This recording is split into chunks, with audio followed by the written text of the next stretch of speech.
Hello and welcome to the Times Higher Education World University Rankings 2014 to 15. I'm Raghi Omar in University College London. Very shortly I'll be revealing the list of the top performing universities and the all-important World Top 10.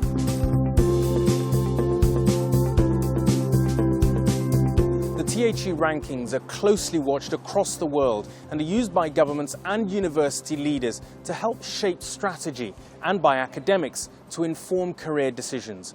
But most importantly, they are used by talented and ambitious students and their families to help them make one of the most important decisions of their lives: who to trust with their university education. I'm joined by Phil Beatty, editor of the World University Rankings.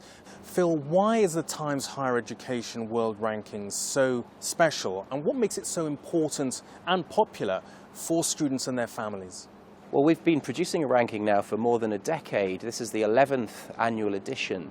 So we have had an incredibly long and detailed experience of understanding the best universities in the world. We've spent a lot of time working with the universities themselves, trying to define the characteristics that make a great world-class university. And we gather tens of thousands of data points from hundreds of universities around the world, and we pull them together into a ranking that really looks at the full range of a university's activities. So we're looking at knowledge transfer, we're looking at research prowess, we're looking at the international outlook of a university, but perhaps most importantly, we're really looking uniquely at the teaching environment, something that really matters to the student community.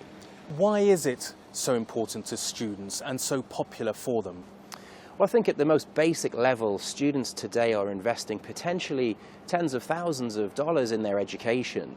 So they need to know, they need the reassurance that they're going to a world-renowned university. Their degree certificate is almost a global passport for their future career success.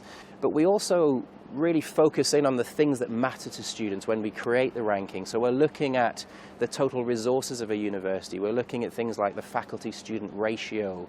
We're looking at the international mix on the campus, and we're looking at the university's global reputation. So things that students and their families care passionately about before they make this decision. And what about links to business and industry for an institution? How important is that in the rankings?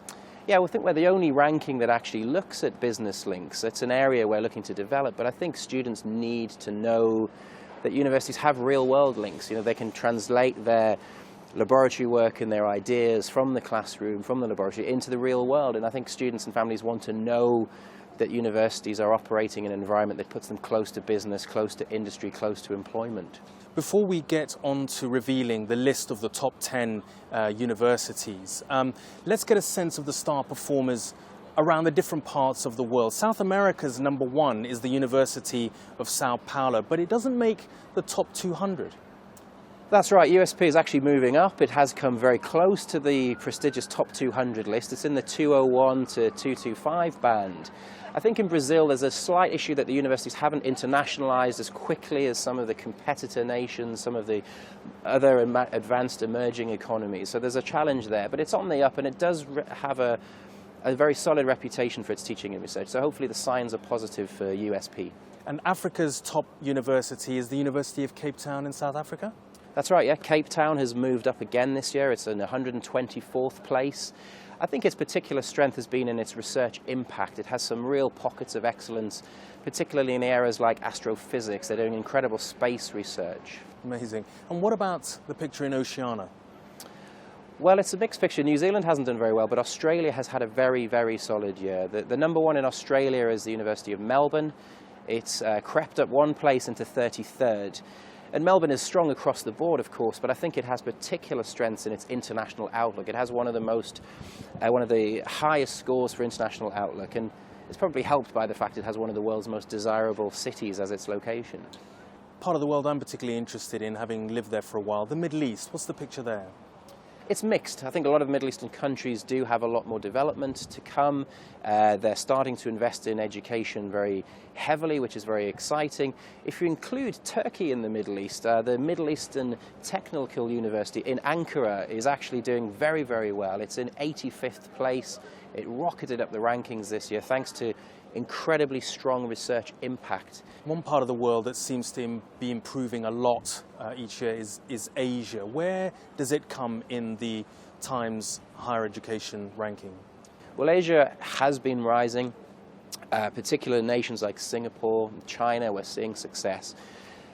This year there's around 8 universities from Asia in or around the top 50. It's very exciting. We now have 2 top 25 Asian universities. National University of Singapore moved into 25th place this year, rising up again for a consecutive year. But it wasn't enough to displace the University of Tokyo, which is Asia's #1 university, which held on to 23rd place. They're both fantastic universities, but I think Tokyo still just edges it on its research reputation in particular, its longer heritage and history of excellence. But NUS Singapore is a real rising star and one to watch.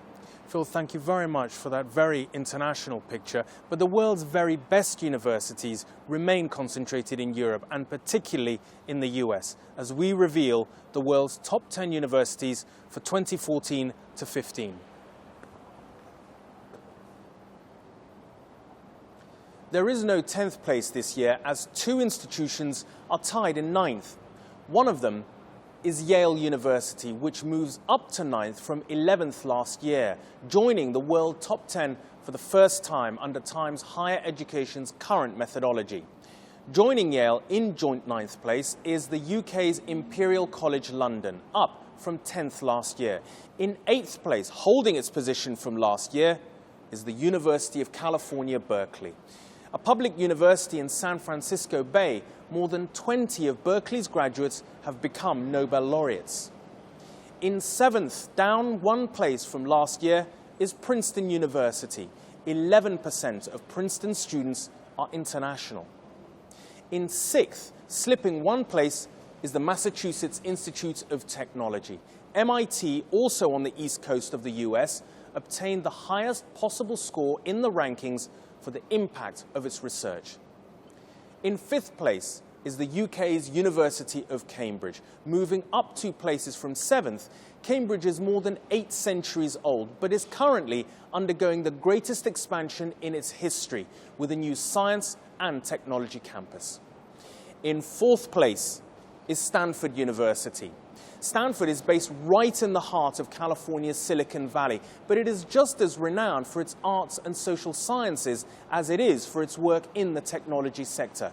It has a $1.35 billion research budget. In 3rd place, it is the highest-ranked university outside of the US, the UK's University of Oxford. Oxford is the oldest university in the English-speaking world and can trace its origins back to 1096. In 2nd place, a position it shared last year with Oxford but now claims as its own, is Harvard University. About 500 years younger than Oxford, it has a staggering endowment of $32.7 billion. And in 1st place, for the 4th year in a row, it's Caltech, the California Institute of Technology. Based in Pasadena near Los Angeles, Caltech is tiny. It has only around 300 professors, but its small size helps create an intimate environment for students. The student-faculty ratio is a remarkable 3-to-1. At just 123 years old, it boasts 32 Nobel laureates among its faculty and alumni, including 5 on the current staff. Congratulations to Caltech, Times Higher Education's world #1 university for 2014 to 15. The Times Higher Education World University Rankings website lists the world's top 400 universities overall and the world's top 100 universities in each of 6 specialist subject areas, offering detailed profiles of each institution featured. Explore the results in full and download the free iPhone app. Thank you very much for joining us for this year's Times Higher Education World University Rankings. And until next year, from all of us, goodbye.